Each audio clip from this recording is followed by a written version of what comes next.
Looking at Arkansas, been really impressed with, how they've come together as a team. You look at them defensively, start with Barry Odom, I think, has done a fantastic job. They've created a lot of different looks in the secondary.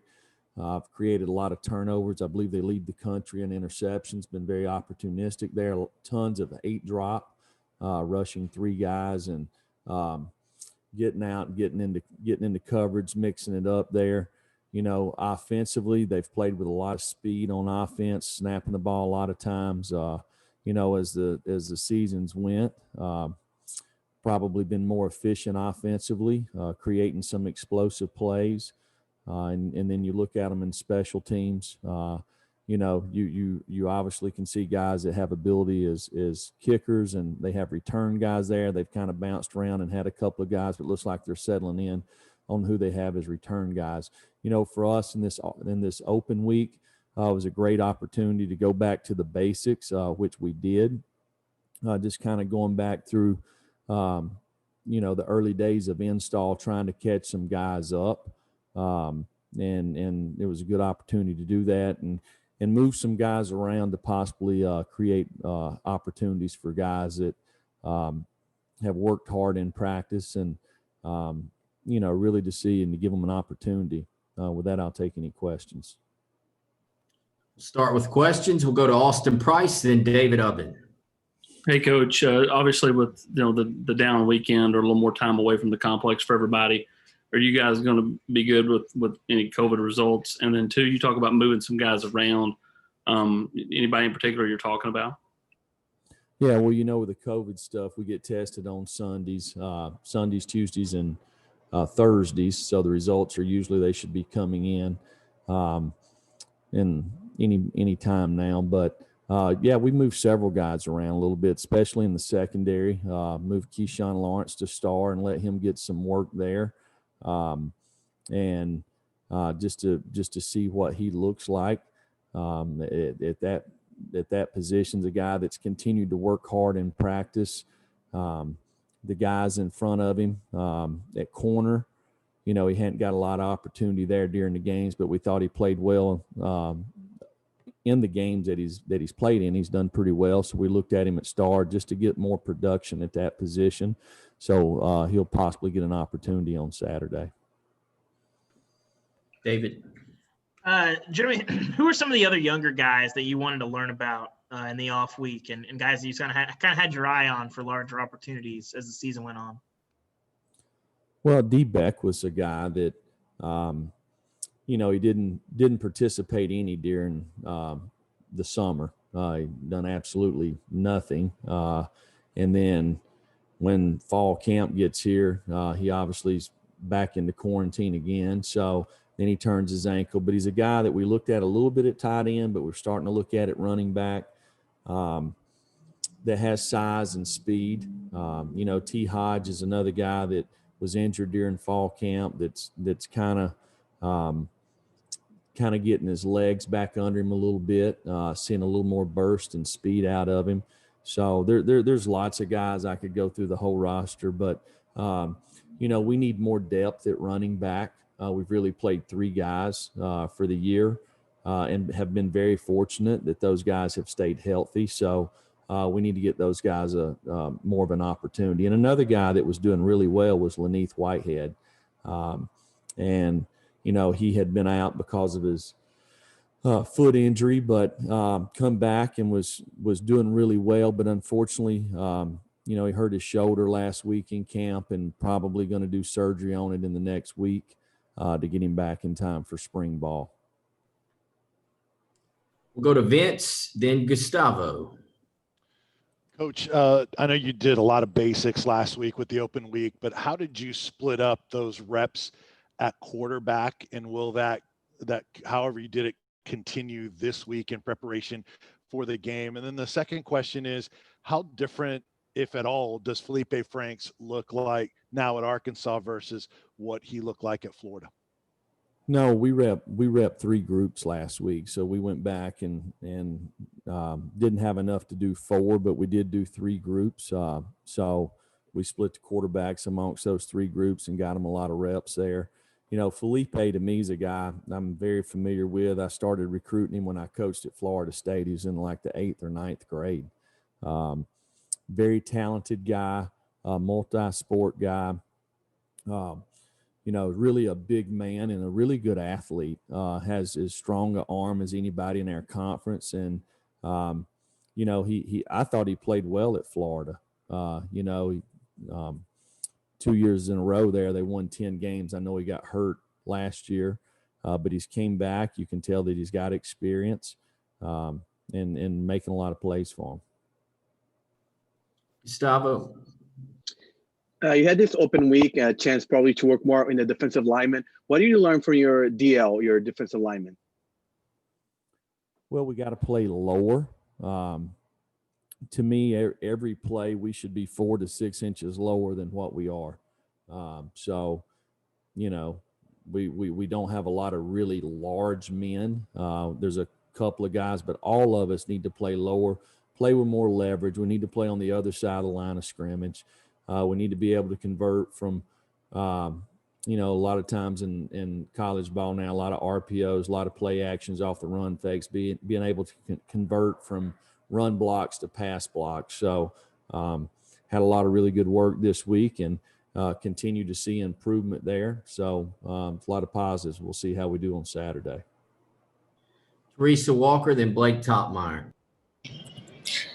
Coach, with the election day and affecting the schedule, how do you work your week now with that being a day off for folks in the SEC?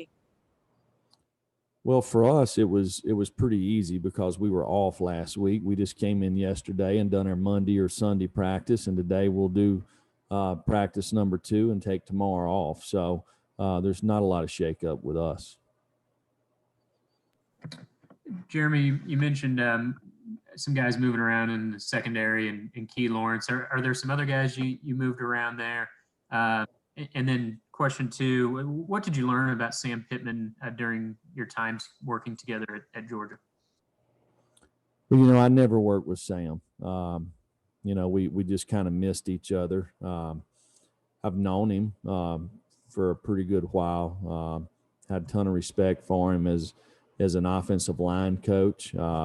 Really, really good person. Now that he's been at Arkansas, we've talked on the phone a couple of times and really enjoyed it. Of course, him and Jim's relationship and familiarity with each other, and just a lot of people within Knoxville that have talked about him.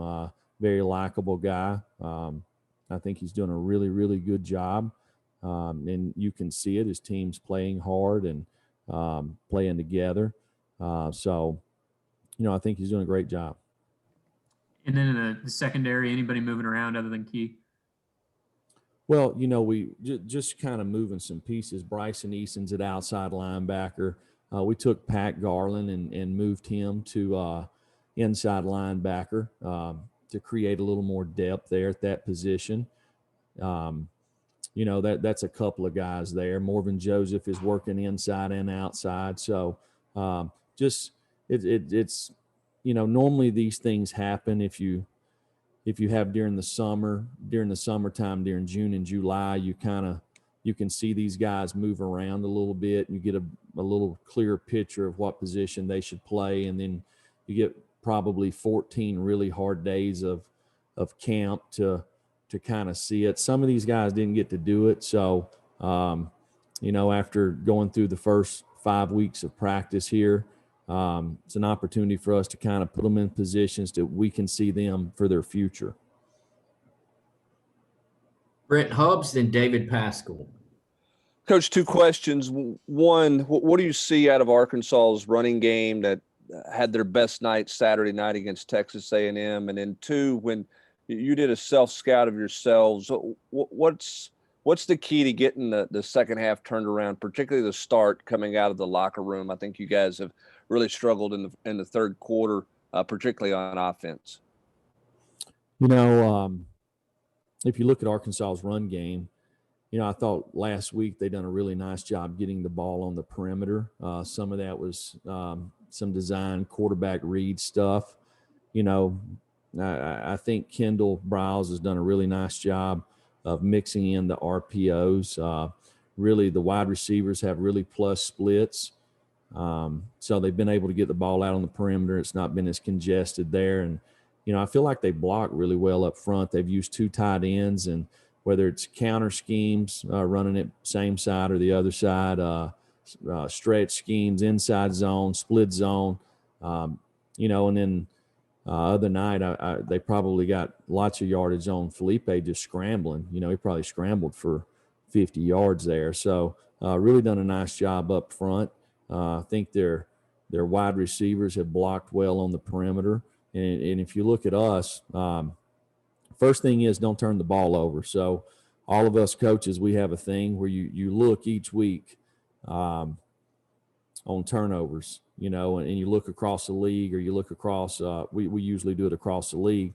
What's everybody's record based off the turnover margin? So the 3 games that we're in the red in turnover margin, we've lost. The 2 games that we're in the positive area, we've won. And that's kind of that way all the way across the conference. So number one, we can't turn the ball over, period. So got to be able to take care of the football. How do you do that? You do it by being clean up front, from the offensive line to the tight ends to the running backs, wide receivers protecting the football. And then to me, we've got to get turnovers. Had way too many dropped interceptions.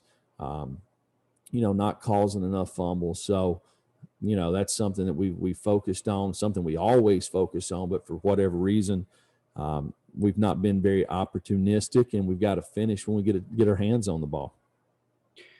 Jeremy, how different has this week been in terms of knowledge of opposing personnel? When you think about your first 5 games or opponents that y'all face annually, and I was thinking you probably have seen Arkansas, even when studying common opponents, as little as anybody, because you typically play Missouri before they do. You typically play Alabama. So just how different is it just from a knowledge of personnel compared to most weeks? Well, it's the first time I've coached against Arkansas since the 16-17 seasons. And, you can really see on their roster the difference in the talent level from 17 until now. The last couple of years, they've done a really nice job recruiting some good, young, talented guys in there. I'm probably not as familiar with their roster in itself. There's several guys that's on their team that we recruited at one stop or the other, but didn't get them. So we know that they got some really talented players. Ben McKee, then Matthew Ray. Yeah, Coach, last week you talked about improving fundamentals and getting back to the basics during the bye week. Do you feel like your team took a step forward fundamentally, and can you make that quick of a change fundamentally during that short amount of time? Yeah, I think absolutely you can. We spent lots of times just in individual where we kind of go back and working on things that you do the first, second, third, fourth, fifth day of practice. We kind of have ABCs that we do every day. If it's some kind of block protection, some kind of tackling, some kind of turnover drill where you're handling the football, some kind of footwork. You have these things that you do on whether it's Sunday or Monday, Tuesday, Wednesday, Thursday, but there's nothing like going back and they're kind of cleanups as far as when you get to the season. But there's nothing like going back and spending, 30 minutes a day just on fundamentals, teaching progression conceptually so kids understand exactly what they're doing. Matt Ray. Hey, Coach, 2 things. One, working with the defensive line for a couple of weeks now. What have you been able to see from Omari Thomas and Dominic Bailey? And secondly, during this bye week with you guys wanting to get back to the basics and get back to where you want to be, did you see some guys maybe evolve into more of a leadership role on your team? Well, I'll start with your first question there. Dom Bailey and Omari Thomas both have really good talent. Dom's not played much this year, or I don't think he's played any this year. he's still learning and growing. And, there's a big difference when you walk in there and you're going to strike a guy in front of you that's 22 years old instead of 16 years old, so some of that comes with time. I think Dom's got lots of ability. When you look at Amari, he's played more and more each game. I think the longer he plays, he's going to continue to improve. He's one of these guys that, has to learn to play lower, just from a leverage standpoint. And he's working hard to do that. And what was your other question?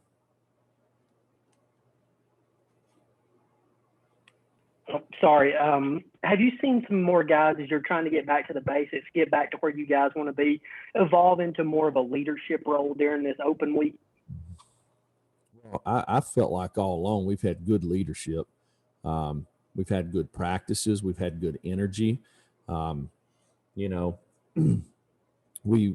If we take care of the football and create more turnovers, we'll be a much better football team. Some of the circumstances that some of the guys have had is mainly younger guys. They couldn't control that. And I think our guys have worked really hard. I see the guys in the office all the time, so when I first got here, I'm everywhere I've coached, I'm used to players being in the office constantly. Right. So, the first year we're having to drag them up here. Kids are up here all the time studying, trying to be the best player they can possibly be. We will finish with Trey Wallace. Jeremy, last week with the bye week, was that an opportunity to get Brian Maurer, Harrison Bailey, even JT Shrout some reps, maybe more than they would usually get during the regular season? And how do you split those up, especially going into a game week now? Well, yeah, we went back to fall camp. So in fall camp, we usually work 4 groups all the time, and everybody gets the same amount of reps at every position. So it's why we believe that players develop, is because we spend that much time working on 4 groups. We split the staff up. We watch every bit of tape. This past week, we kept some guys out of practice to help them heal up a little bit. A few guys, so we only worked 3 groups, but we still went back to camp mode. We worked very little on future opponents. We worked more on ourselves and the fundamental parts of just, like I said, day 1, 2, 3, 4, 5 of install, just trying to get back to the basics. So I think it was good for a lot of players in our program, and it's something that you can't do in a game week. You can do a little bit like every day. On Tuesdays and Wednesdays, we work on opponent, but we always do good on good. So it's good on good 7-on-7. It's good on good team run. It's good on good team move the field. So we just, for the competition standpoint, you need it. So you don't want to always be going against the scout team. All right. Thank you, everybody.